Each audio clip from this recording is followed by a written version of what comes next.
Ladies, how do you know when it's time to leave the relationship? You get that feeling, you get that sense like this is not going well. I don't really want to drag this out. He doesn't seem to really be into me. He seems to be double-minded.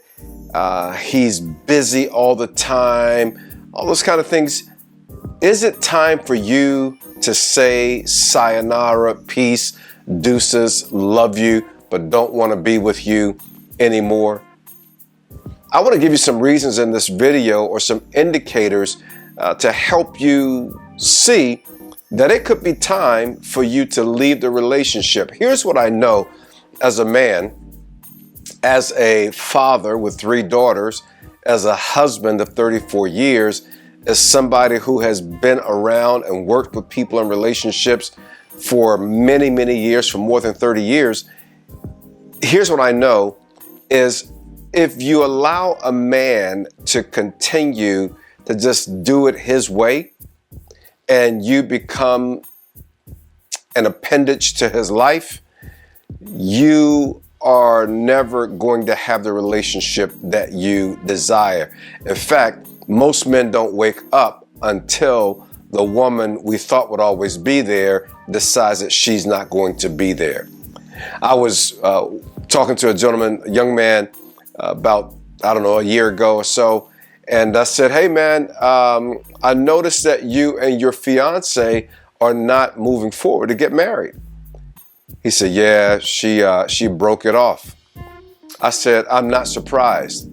You have been talking about marrying her for the last 8 years. Like all the time that I've known him, this is my girl, this is my girl, this is my girl. And then it was, hey, we got, we're going to get engaged. We're going to get engaged. We're going to get engaged. I'm going to get engaged.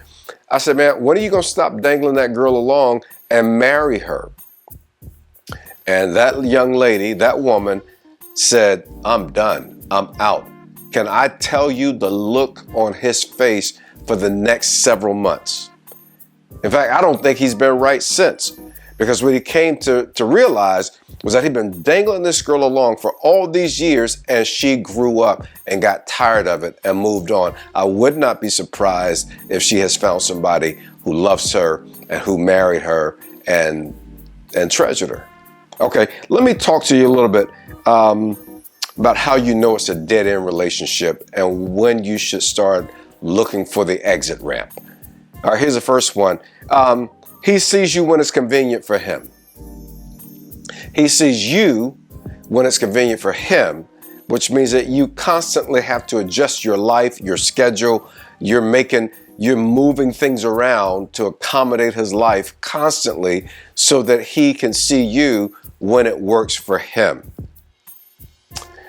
Are you being shuffled all around in terms of your calendar and your time and your priorities because it works better for him? If that's the case, then it's not likely that he's going to change, because he is very self-focused, and you are, you are a source of convenience, right? It's convenient for him. If you're just convenient for him, it means that you're not deeply desired by him. I hate to be the bearer of bad news. I just want to tell you the truth that other people may have tried to tell you, but maybe you've not quite gotten it, right? Like, if he can only see you when it works for him, then you are about his convenience. You are not about his passion.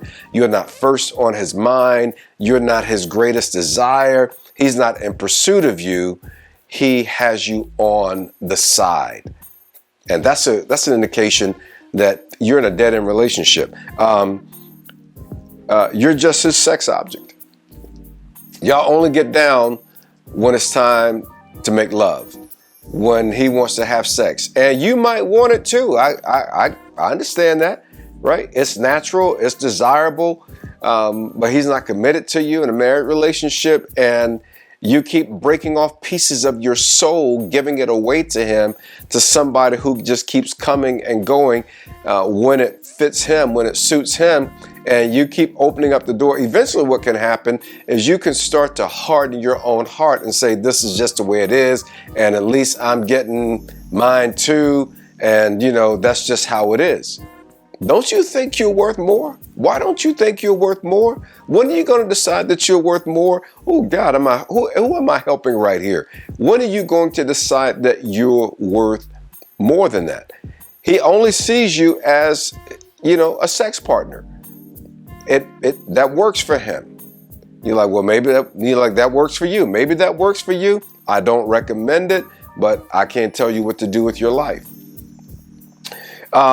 He pays if you're willing to play. He pays if you're willing to play. Like y'all got this transactional relationship going. Like money shows up when he's ready to play, when he needs something, when he wants you to show up for him, when he wants some sex, right? Money comes out. It's not like he's just generous generally. It's not like he's really trying to build a deep and generous relationship. Everything is transactional for him. I was working with one of my clients the other day, and we're trying to help him and his wife recover from years of serial infidelity. And he was mad at his wife. He says, why can't she just hook me up? And he gave some other phrases, right? Because she had gone through some real painful things, some tough pregnancies. Her body was jacked. Emotionally, she was struggling. She'd been in postpartum depression and all of that. And he said, all I needed her to do was blank. I was like, bro, have you lost your mind? What is wrong with you? Like, didn't you hear her say how painful the pregnancy and the delivery and her recovery were? And all you could think about is what you were going to get or what you weren't getting that you wanted to get. And all she had to do is, I said, oh, you've been so used to transactional relationships, right? He had money because he played in the NFL where he could just put some money down and somebody would put out for him. And I said, bro, you got to change that. The good news is, he said, Rod, help me change, help me grow. Here's what I'm trying to say to you. If the only reason he pays is when you play, you are in a dead-end relationship. That's going to be hard to recover from. It's going to be hard to get something healthy out of something transactional. All right. What he's building is impressive. It just doesn't include you. He's building something. It's impressive. He's got a great career. He's got a beautiful home. He drives nice cars. He's got cool clothes. I mean, he's got all of it. He's building something. He's building his financial nest egg. He's building his wealth. He's building his career. He's just not building it with you.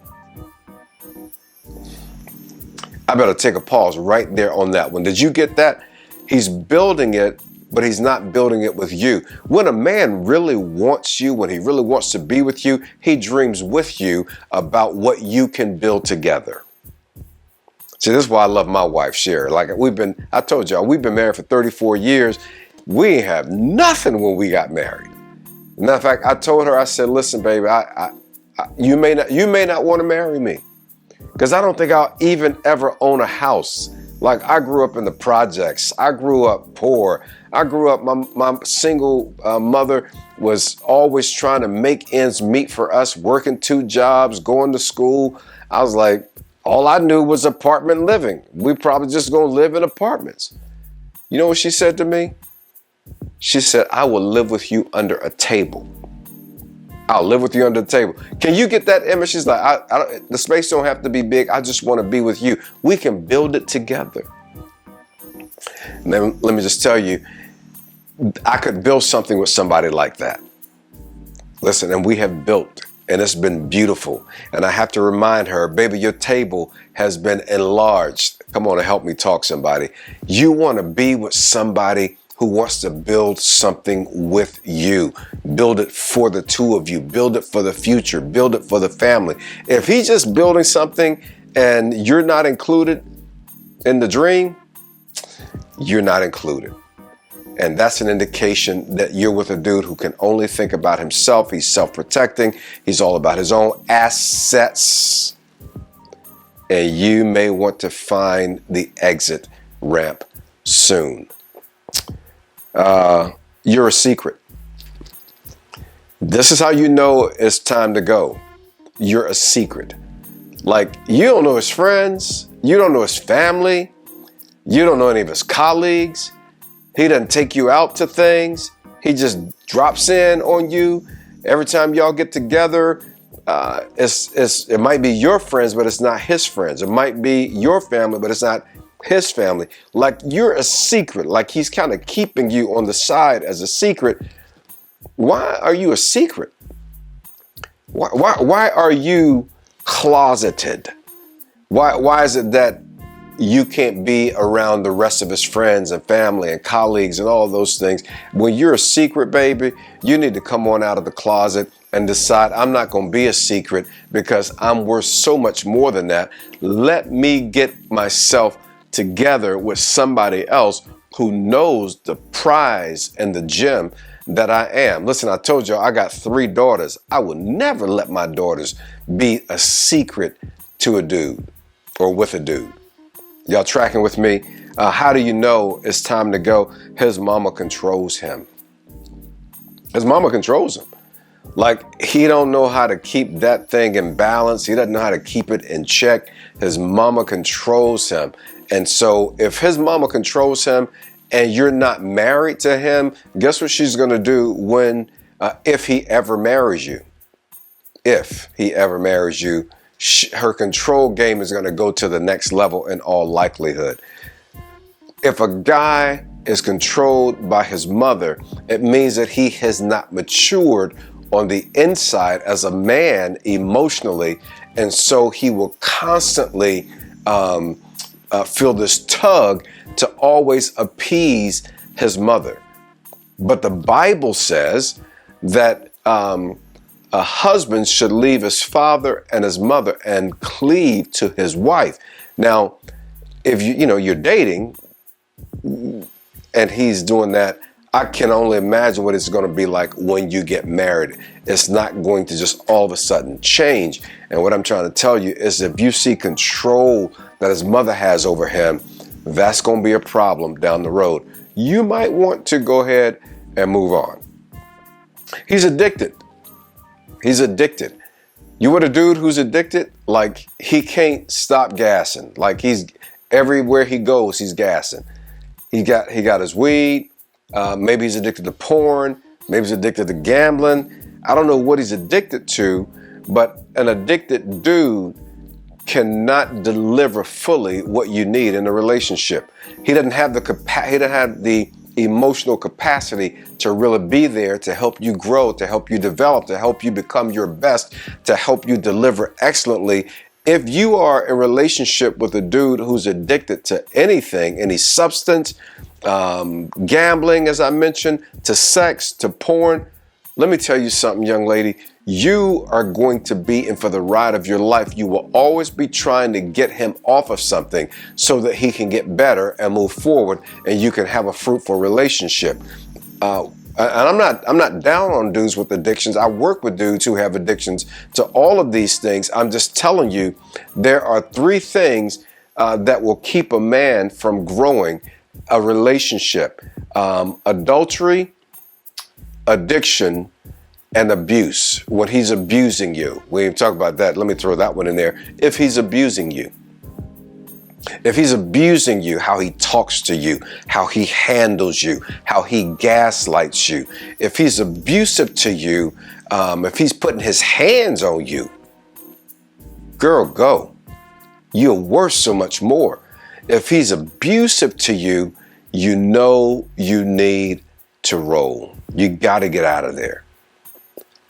Listen, this is the kind of guy who's letting you know how it's going to be down the road. He's not likely to change. I've watched it happen for years. Dudes who abuse, dudes who are addicted, dudes who are constantly cheating and adulterous, they don't have the maturity emotionally, spiritually, relationally to build a relationship that can be sustaining and life-giving. It's going to drain the life out of you. I'm trying to tell somebody right now in this video, girl, you got to go. You got to run. You got to get on about your life because he cannot deliver what you need. Here's the last one I'll share with you today. Y'all don't even value the same things. If you can get clear, like what's important to you, I recommend faith, family, financial stability, right? Those three. If you can get clear on what your values are and you see that his values are not faith, they are not family, they're not your financial well-being and stability. By the way, I wrote a book called Cover Her. If you haven't read it, maybe give it to him. Y'all might want to read it together so that he can begin to see, you can begin to see what to expect. He can begin to see that this is a part of what you deliver in a relationship. Emotional covering, financial covering, physical covering, spiritual covering. But if you don't have the same values, it's not like all of a sudden they're going to come together when you're married. In fact, one of the single greatest predictors for divorce is when you do not share the same values, faith, family, financial stability, education, for example. It is a high predictor of divorce in a relationship. And I'm telling you, I'm saying to you, I'm pleading with you, I'm trying to enlighten you. I hope that's what's happening in this video. These are the ways you know that it's time to move on. I'm sharing this because some of you don't have the courage. Some of you don't have the clarity. Some of you, maybe you just have wanted to be loved so badly, understandably, that you have lowered your standards and you have accepted things that are only detracting from your life and your emotional well-being, and they're not building your life and your emotional well-being. You don't feel safer and more secure with him. You feel less safe, less certain, less secure. You deserve better. There's some powerful principles that I point out in my book, Cover Her, and it has to do with the man is called to lead and worship. He's called to create a safe environment for the women in his life. He's called, when he is going to lead a family, to be the provider. And even if he doesn't make more money than she does, he has a responsibility to make sure the money is managed well in the interest of the family. And I'm saying to you, you don't have to settle for somebody who won't cover you, who won't build you, who won't esteem you, who won't value you. You can have better. It's probably time to go. I hope this video was helpful to you. I hope it gave you some courage. I hope it gave you some clarity. I hope it gave you some insight. I'd love to hear back from you. What spoke to you the most from this teaching, from this video? I'd love to see it in the comments. Hit me up. Make sure you like and subscribe so that I can keep sharing content like this that can help you, that can encourage you, that can help build you up. Hey, I'm all about good, healthy relationships. And that's my hope and my prayer for you, is that you will find the love that you deserve.